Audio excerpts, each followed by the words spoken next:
Welcome out to It's All Been Done Radio Hour. We have another Meet the Cast episode for you today. Before we get to that, I'd like to thank Circle 270 Media, which this Radio Hour podcast is a part of. I'd also like to thank Mad Lab Theater, where It's All Been Done Radio Hour is performed. Our next show is coming up on Saturday, November 11th.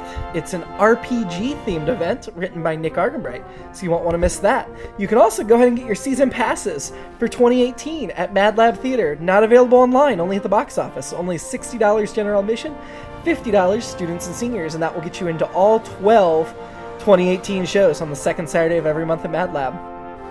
We'd also like to thank It's All Been Done Presents, our parent network, which has lots of great programs, podcasts, written work, video series, and more.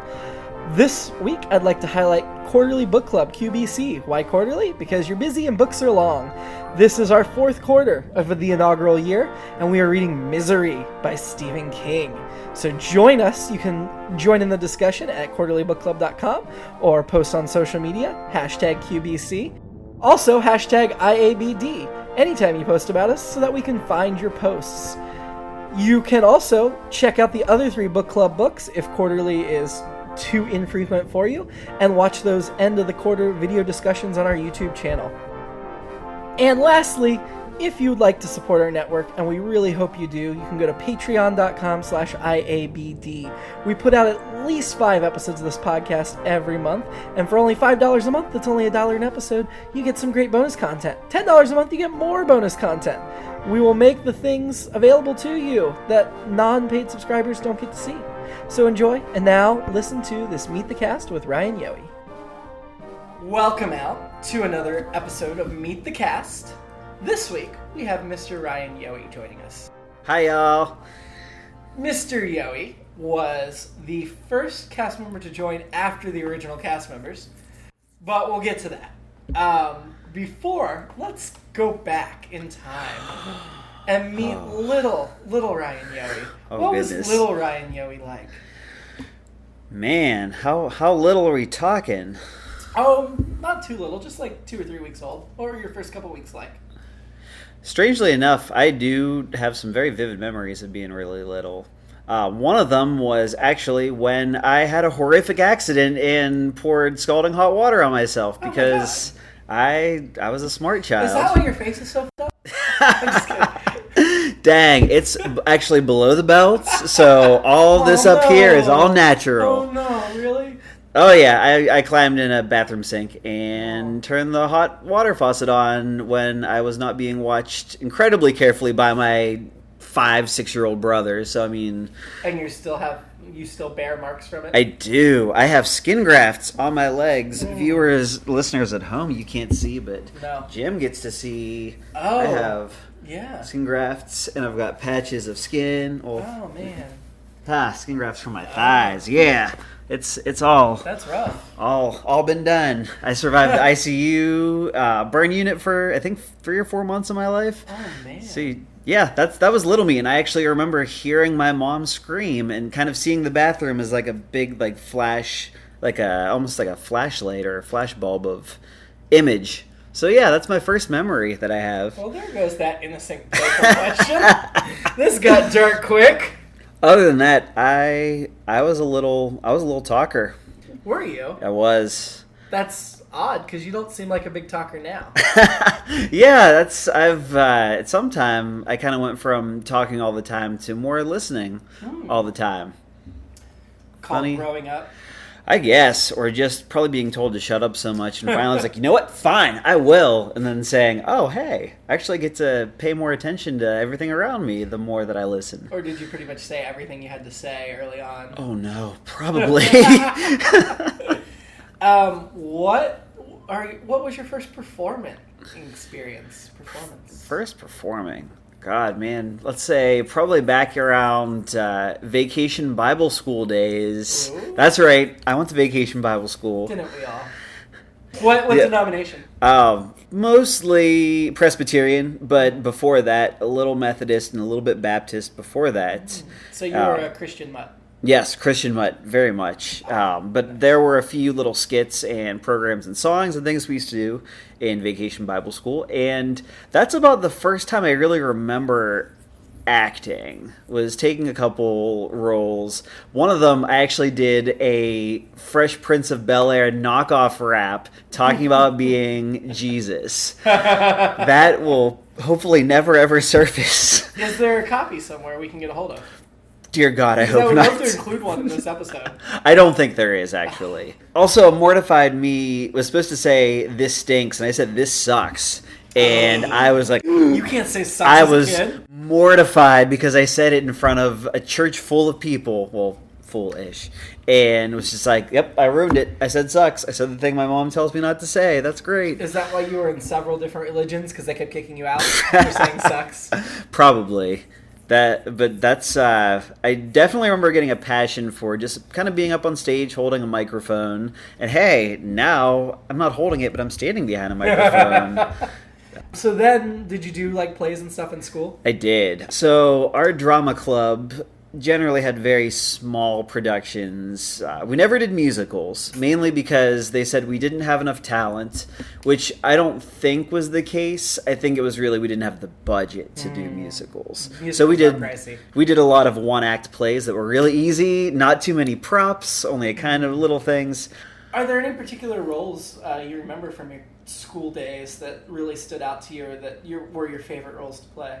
One of my first plays that I did in high school was called Competition Piece. It was about 3 different high schools all preparing to go to a theater competition, and each school, of course, was like a particular clique or a very stereotypical group. So there were the jocks that were forced into putting on a play, and the football coach was their director. So, of course, everything just turned into like basically tackling drills.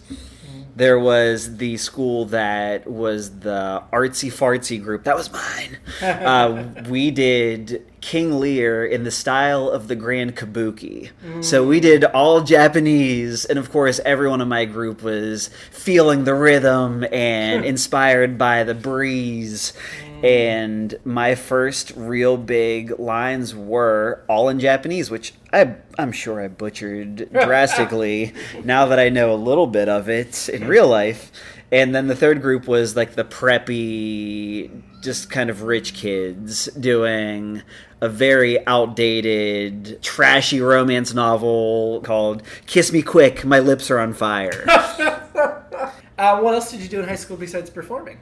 Besides theater? I was very much Mr. High School. Middle school, of course, in the gangly, awkward stages where I'm pretty sure I smelled bad all the time. But high school was very much student council. We had another kind of student council that was for kids that weren't popular enough to get elected to student council. So I was part of that group. I was the MC for a Mr. pageant, which was basically the male teen pageant to raise money for a couple charities in the area. I did a couple sports. I was cross country and I was in track, so I was a runner. I still like to every so often now, but you're still athletic. Yes, weight training and beating the crap out of myself are some of my favorite things. Back to your original question. Yeah, I was very school spirit involved until I got to college. I did student radio. What did you like about student radio?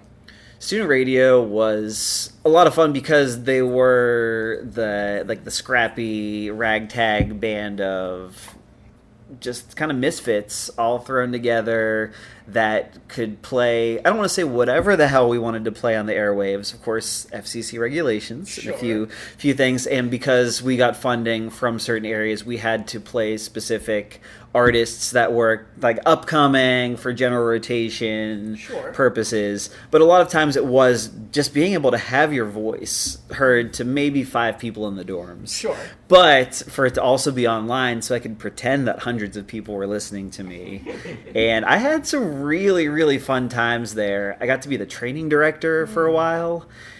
What other hobbies do you have? I mean, I have come from a very workhorse mentality of most of my jobs out of college have involved the restaurant industry where I was not making great money, but I was working all the time. Yep. And I was having fun times working with a bunch of cool people and learning more about how people operate in general. But at the same time, I was always in an environment where I was expected to work 5-6 days a week, have very little time off, and a lot of really cool things that I should have been doing in my 20s, I didn't do. Because I've been able to get back into an environment that appreciates a life balance, I've gotten back into enjoying a lot of music, trying to get a feel for particular types of music. I found that post rock and a lot of instrumental music has really drawn my attention over the last couple years.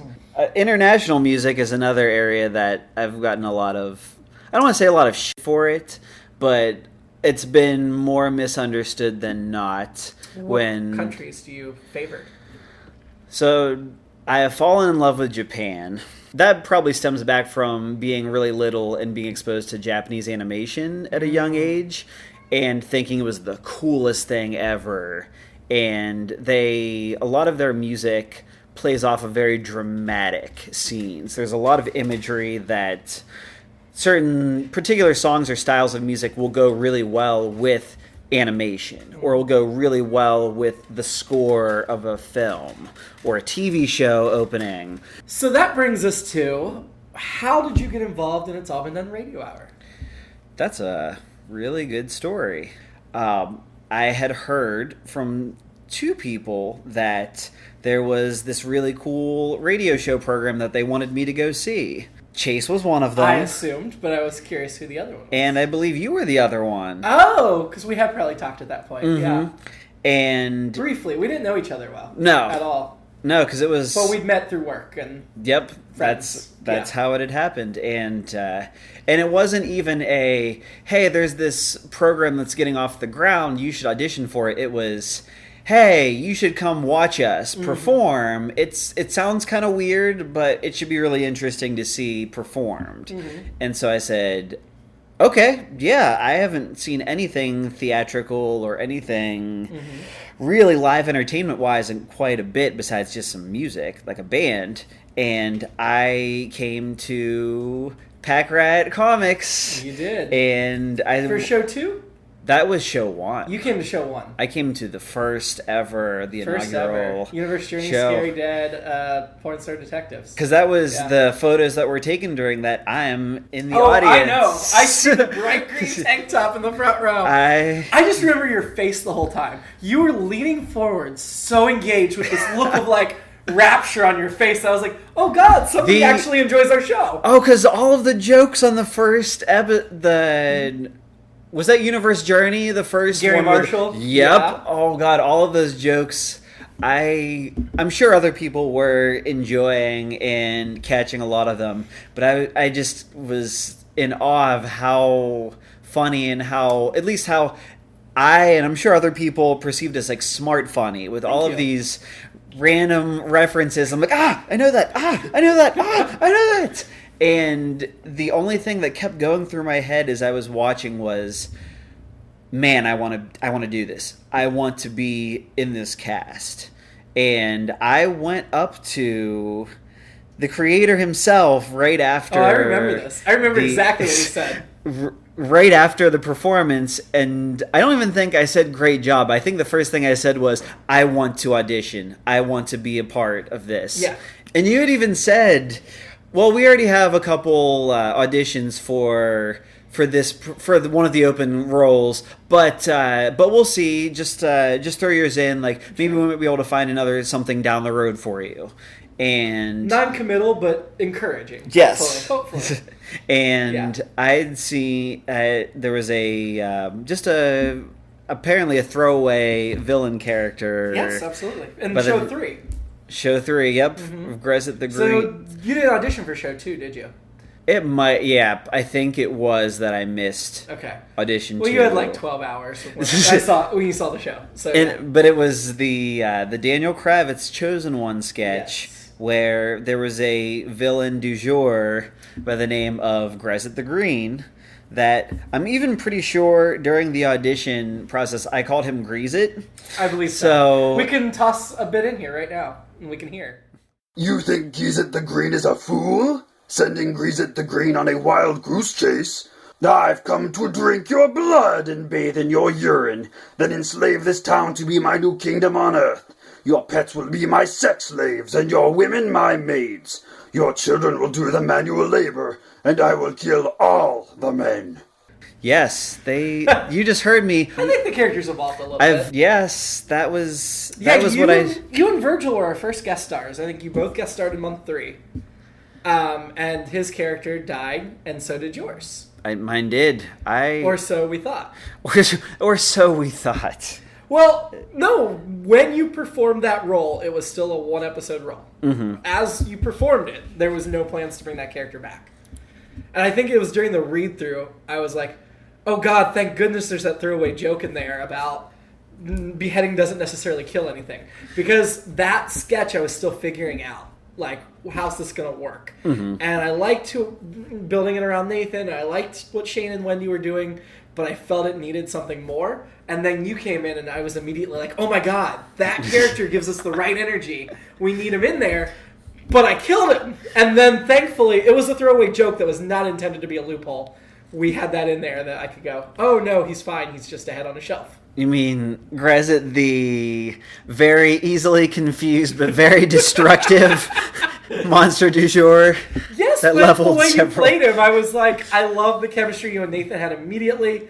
I loved the energy you brought, which was something different than our leads had, and we needed something wild in that show. Mm-hmm. Oh, for anyone out there listening, which I'm sure there are several of you that did not see that performance live, Nathan and I went for the gusto. I was winded by the end of that. We actually had acted out our fight for the audience members. And you could probably hear in the audio tracks some like and some other gasping for air guttural sounds as we circled the mics and made it work. And I hit the ground, I'd say relatively hard. Well, I think you guys also crafted what would become signature Daniel Kravitz, because none of the other segments really have physical movement like that. No, they do not. But Daniel Kravitz fight scenes always now have moving forward, they have absolutely gotten... We've tried to, especially as we bump up our professionalism, scale that back and rein you guys in a bit, but that's still the one that everybody always feels the need to move when things are happening. It's a great feeling. There are a few other episodes that featured... Hopefully you can visualize in your head, if you haven't seen them performed live, the physical prowess or the fight sequences between. There's a lot that I'd say Grezit can do with either a sharp, dangerous claw or Mr. Smashy. Well, Mr. Smashy, was that an improv line? Yes, that was. I was going to say, so was the iced cream. So were many of the famous Grezit elements. And see, that was one of the things I was probably the most terrified about as being the newest member of the It's All Been Done radio cast. One of my favorite lines that I improvised of just throwing in Grezit just saying rude. Like, why are you cutting me off in the middle of my thing? Like, rude? Hold on. Yeah. The a la Mad TV Bon Qui Qui, for anyone who's familiar with that character.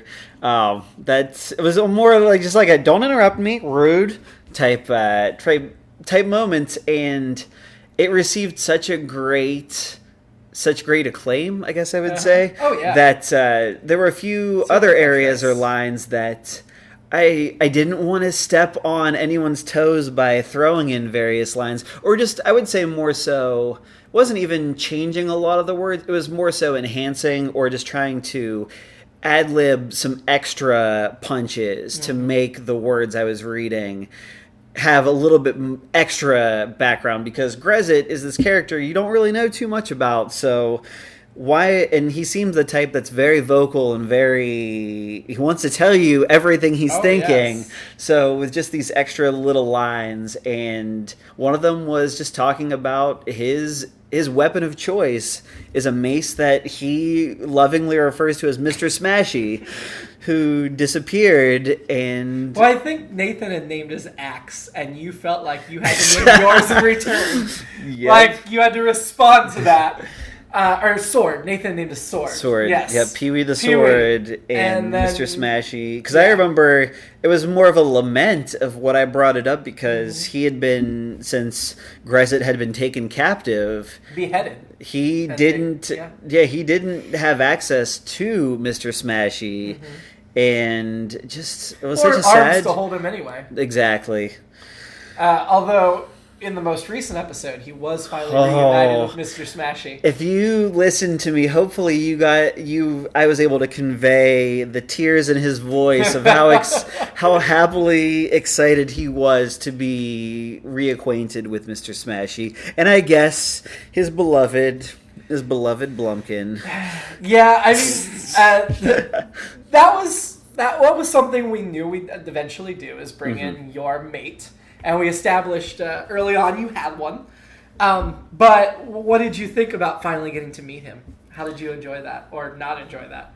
What's funny is I almost knew immediately, at least the voice actor, the actor that was going to be. Well, he filled in for you when you missed a rehearsal. And that's immediately, I was like, oh, he's going to play your mate. And honestly, I don't know how comfortable I would have felt with anybody else doing it except for him. So playing Trexel. So kudos, thank you, Keith, for stepping up to be my mate. And it was I know you don't want to leave the segment, but were you a little disappointed that Grezit couldn't stay with Trexel? I would say that by that point there were certain things that he had missed about Trexel. But he had grown very attached, not to Daniel per se. Not at first. But the gateway drug, a.k.a. Abby. Abby was his gateway. And Daniel, over time, a begrudging respect for not just the man, the human that felled him once. Sure. But that more or less kind of begrudgingly himself let him be part of the team. And well, I think that's the thing. Like, he loved Abby, then he started to respect Rufus, and then he really only got attached to Daniel when Daniel saved his life to Daniel's own detriment in the Volume 1 finale. And then it was like, okay, as a team, you're part of something more. And he just wasn't willing to let that go and go back to his life. And that's something that I don't think Grezit's character ever really... I don't believe that the Greens or any monsters that... Sorry, not monster, because monster is a derogatory term. Any of his brethren that he had lived with or he had primarily associated with prior to being with Daniel and Daniel's team, there didn't seem to be that much of a camaraderie. I'm also kind of under the impression that maybe Trexel and he there might not have been too much of a solid bond versus a little bit more of a superficial. You think it was all about the sex? I think so. Okay. Grezit, to me, plays off as a very id-based character where he's all about the now. He's all about the things that bring him joy or bring him sadness or bring him rage. It's not really about thinking too much, dwelling on them. It's, I want to encounter these things. I want to encounter them now. But I think he thought about leaving, because he did leave. He did. Briefly. He did. He had dreamt so long of just getting out of the dog cage and being able to be back with his tribe, his clan, his whomever. But then when he finally did, it just wasn't. It wasn't his realm. The condition Daniel made of staying was he would have to go back in the cage. And you would rather live in a cage with Daniel than go home with Trexel. That is true. That's a massive decision. That was... I still, one of my favorite parts was Grezit escaping the dog cage from time to time and thinking nobody knew until Abby revealed that there were security cameras everywhere. That was very funny. And I haven't had too many chances to have Grezit play that surprise chirping shriek that he can do under immense pressure. Mm-hmm. It's like he knew how to get out of it. Yeah. If he really knew how to get out of it, or like if he really wanted to get out and never come back, he absolutely could have left.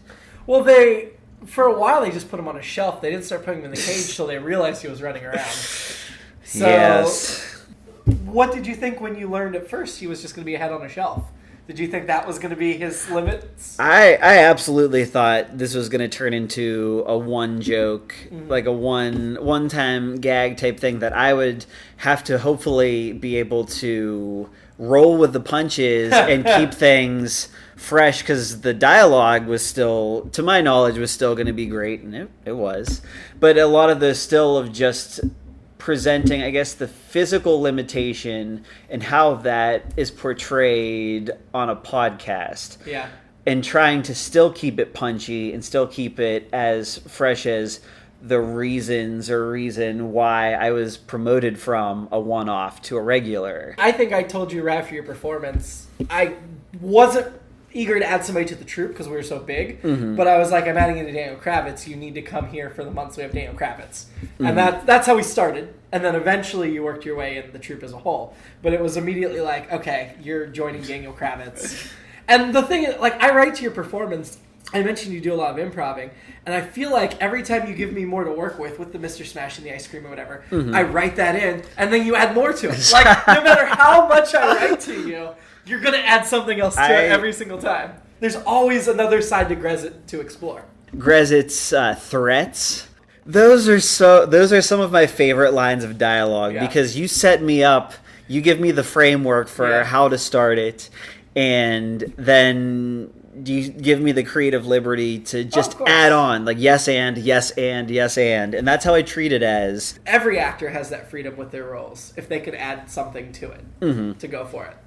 So your second role after Grezit, you got cast in The Scary Dad as Spencer, Zach's sort of adopted brother. Go to Coco. And that's when you were added to the troupe, when you then had a running role in The Scary Dad as well, because you were in two of the segments. And what attracted you to Spencer? What did you like about Spencer? So Spencer, being the young kid that he is a very small and physically small character. And since as Grezit, most of my lines after my initial one have been a small character, by default, I generally would walk to the mic and just kind of bend my knees and slump down, and I would physically have to pretend to be that smaller character. And that's, weirdly enough, that's one of the things that kind of drew me to Spencer at first was, I'm this little kid, I have the physical part already kind of down to slump and make sure to be shorter than Zach, aka Nick. Right. And then from there it was like, all right, now I got to build the voice. I have to try to picture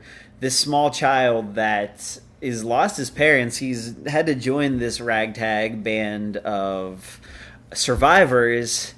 And now what do I do? Like, what do I... We established he didn't just lose his parents. He saw them gruesomely murdered. Yes. Which certainly affected Spencer.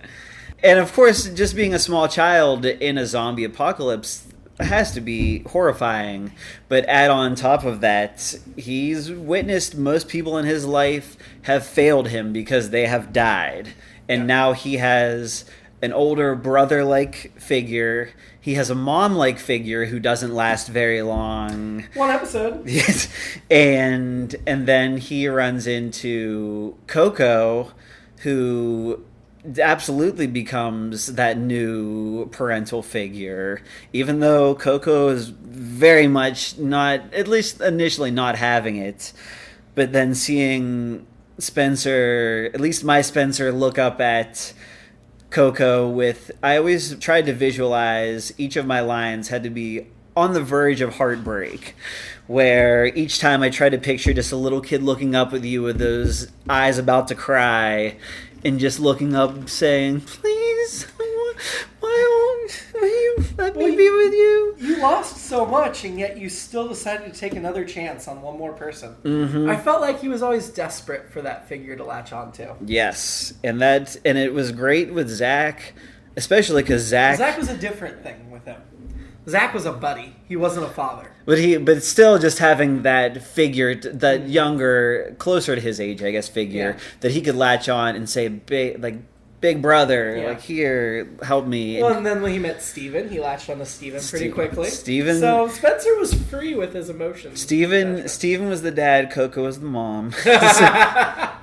Now, we can't talk about the final 2 episodes that haven't been podcasted, but were you satisfied with the way Spencer ended? With the way Spencer ended, I would say yes. I am very, very excited for all of you to find out, so you need to keep listening till we get to that episode. But because I felt like he was one we didn't develop that much, which is a little bit of a regret. For me, it made it... I would say it made it more, I don't want to say more interesting. It made it a very interesting character for me to try to kind of wade through, like as you said, not too developed, but also for me to try to maybe help assist and develop him, or just try to bring him certain ways. And I'm sure if they worked, then they would make it to the next episode. But if they didn't, they would probably get evolved a different direction. And I feel that the way that Spencer finished with the show, it was the absolute best. It might not have been, I might have some personal reservations as to how I would have liked Spencer's role to end, but I can see past my personal grievances, and I can see that for the greater good, it absolutely, I wouldn't want it to be any other way. Thank you. I'd say the other role that I most think of you for is Janice Jameson. I'm sorry. Janice, and that's the funniest thing was I didn't even audition for Janice. Janice was a hole, a missing character, because Janice is a female character. We apparently didn't have... We had a bunch of females already assigned other roles, and that made it difficult. So we had and we've got a pretty male-heavy cast, and we just didn't have a female guest star at that time that could handle it. And I stepped up to the plate. You certainly made a memorable impression. I had, and it's funny because my first initial play of Janice definitely came across as very Miss Piggy. Yes. And from there, I don't know what had happened, but between the table read and getting on stage, I all of a sudden thought, you know what? Janice is going to be Miss Piggy meets opera singer meets a little bit of Tina Turner. And it just turned into this very loud vibrato driven character that all of a sudden, as she got on stage, everyone was below her. She owned the stage. Like, I stood there, and it was one of those weird things where I had never felt as powerful performing in front of anyone as I did as Janice in the character that I think she made quite an impression on cast and audience alike. I certainly think she's best in smaller doses, but I like her, and we won't say when, but we've recorded another episode with Janice that hasn't aired yet, so clearly there's some reason to bring her back from time to time if the right story presents itself. Yes. Did you enjoy her return? I did enjoy her return hopefully? A lot, and I was actually approached by an audience member afterward that said, "Oh my God, thank you for coming back." And I said, hey, it wasn't, like, I wish I could say, like, I actively had a choice in making this happen, but I was so excited when Janice came back. I'm almost positive we'll see her at some point in 2018.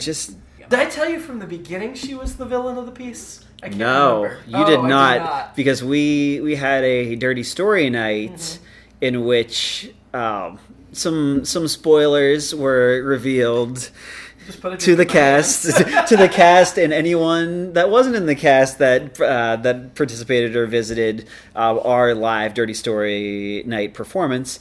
But that's when I had found out that Janice was the villain and had orchestrated not just little tiny movements, but she was a figurehead for the march to war. She succeeded. She started a war between two major powers. Hell hath no fury, like a woman scorned. Or a woman who's lost her child. I mean, That's what it was. Exactly. All those guys she slept with were just a means to an end. She was just going after revenge for her child. I think from that point, the only time I'd ever been on stage with Dallas was to, spoiler alert, slit his throat. Well, they should have heard it by now. Yes. Yeah, that was fun. And there were a few cast members that either refused or might not have read the script beforehand. And when they all found out that Janice was this big bad, watching their faces was priceless. Yeah. What would you like to see her return to do? If Grezit didn't exist, I would absolutely love to see her in a capacity of a captive that knows information that the thrifty needs in order to survive a scenario or an outcome or a something, and they have to reach to Janice to be able to gain the information. But again, that feels very Grezit like where Grezit was the captive that turned ally. I think her thinking she's in control and being duped, being manipulated, because she would be the obvious bad, especially the way that I feel like she would declare war is it would be a very... surprise, surprise, very candid and obvious, just like no punches held. Like she would declare war and tell them like, hey, I'm your villain. I am taking you out. Yeah. And someone else actually, it might not even be immediately, but somebody else latches on or becomes something involved and turns her into a puppet. Yeah. And it won't even be the whole she finds out she's being manipulated and joins the thrifty. It can just straight up turn into an ugly mess. The few ideas I've had for her, I see her as like a Hannibal Lecter type, honestly. Oh yeah, she absolutely... Do you think she's itching to get out of the cell, or do you think she accomplished her goal? She's fine with where she is. I think if she gets news about what's happening around her, I think she'll want to get out. I think she'll want to embrace possibly even reformation, maybe trying to say that she's served her time. She doesn't see herself as a villain by any means. She was avenging a child. And I feel like she could absolutely play the system and tell them that she learned her lesson. She learned she did bad things. I feel that she has the intelligence and she has the sociopathic tendencies to play it off that she's recovered. And she can hit that point where when she finally wants to play the role of the villain, she could absolutely do it. And to see what happens after that. Before we get to the final question, I do have to give you the opportunity that I give everybody is pitch me. What would you want to see in the show, either for a character that exists now that you play, or what segment would you like to be in that you haven't been in, and in what capacity? Segment-wise, I would absolutely love to go to Top Notch Tangler, and I would love to play the villain role is something that I never, like Janice was one that I got my taste of it, and Grezit, I guess in theory I got my taste of it since that's how I started, but I would love to be a very theatrical, top-notch styled villain. Gotcha. Because I adore alliteration always, and that's been something that Top Notch Tangler has never let me down. So I would love to... So besides the one you've already played, we haven't released yet? Because you've already played one. Yes, I have. We haven't released yet. And You want another one? Or you want that same one? I would like to keep going with that same one. There's one of the other top-notch Tangler characters and I have actually kind of had a little mini camp where we talked about how my character hasn't been released yet. I think you should write something up and pitch it to me. I think it would be a really powerful story. Okay. But I feel that was one of the stronger top-notch Tangler stories out of all of them that have been out so far. Yeah. I wouldn't say like top 3 strongest, but I would absolutely say it was a moving story. It was a very powerful, emotional impact. It made it. That one stood out to me as I was writing it. That this is different. This isn't just the typical beat. This is a different structure. We try to do a very diverse cast of characters. Like, we try to really cover a lot of bases, and it never occurred to me to make Grezit straight. Like, Never? And it wasn't because of any specific reason, except that I was like, we've never seen a monster like this that was homosexual. And I wanted to explore that. I still think that Grezit and Josh are going to have... You still think so? Because Josh seems not into it at all. Josh is not into it yet. But I feel Josh seems pretty straight. They often find themselves in situations where, as both supporting characters, I feel like there could always be that one possibility that they find themselves under a dumpster. I've toyed with hooking Daniel and Grezit up. I haven't done it because I don't know how to make it work right, but I've toyed with at least a one-night stand. There's definitely some interesting tension between Daniel and Grezit. That's why I think Josh and Grezit would have a better shot of just something with the id that he absolutely wears his heart on his green sleeve, that I think Josh, in some level, finds that admirable, and I think he enjoys the attention. Okay, last thing we're going to do is you have to answer Dan's question. Oh, bring it. Love you, Yohe. I love you too, Dan. Dan. Oh, man. If he could be any character from a movie, and it could be any movie, any genre, I'll extend it to any character from television. If he could be any character, who would he be? To play or to, like, actually live them in real life? Either or. Okay. I'm actually going to go the TV route, and this is a character that I would absolutely be happy either playing their character if I could push out their actor, or living in their world as that character. Buffy the Vampire Slayer, Xander. Oh. Watching him talk Willow down from destroying the world. It was probably one of my first really heartbreaking scenes in... Tears. Yes, in just my experience of TV and film, where it was the character that you wouldn't suspect to be the one that saves the world in that capacity, and he goes about being He's the Abby. If you're talking Daniel Kravitz. He is. He is definitely the Abby. He's the heart. He plays a valuable role and doesn't realize it. Mm-hmm. Season 4, Restless, with seeing how his character, like, he's always been kind of the scared, emotional kid that's had to hide it behind the jokes and the trying to make him laugh so no one sees how hurt and how vulnerable he is. And it doesn't even necessarily have to be from his upbringing with having an alcoholic father or any of those things, but just an abusive upbringing. Yeah. And just seeing that he was a person that was able to rise out of that. He was brave enough and courageous enough to find a path that led him to be the heart. Now you owe Virgil a question. Virgil. Ooh.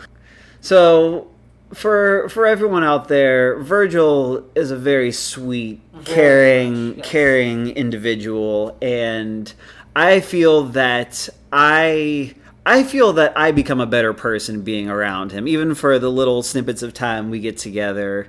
But I just love this kid so much. So, Virgil, what's the meanest thing you've ever said or done to someone? I want to know that too.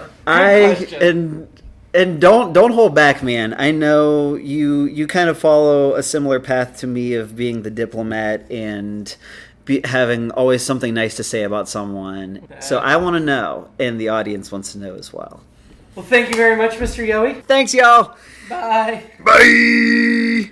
It's All Been Done Radio Hour, number 95. Meet the cast, number 17, Ryan Yohe. Starring Ryan Yohe and Jerome Wetzel, me, who hosted and interviewed Mr. Yohe.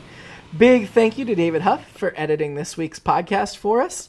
Please check out our website. It's allbeendonepresents.com. That's our parent network's website. And our website, it's allbeendoneradiohour.com. If you follow us on social media, follow at IABD Presents. Have a great week. God, I like to start all my sentences with God when I'm remembering my life back then, apparently. Religious light, we'll say that.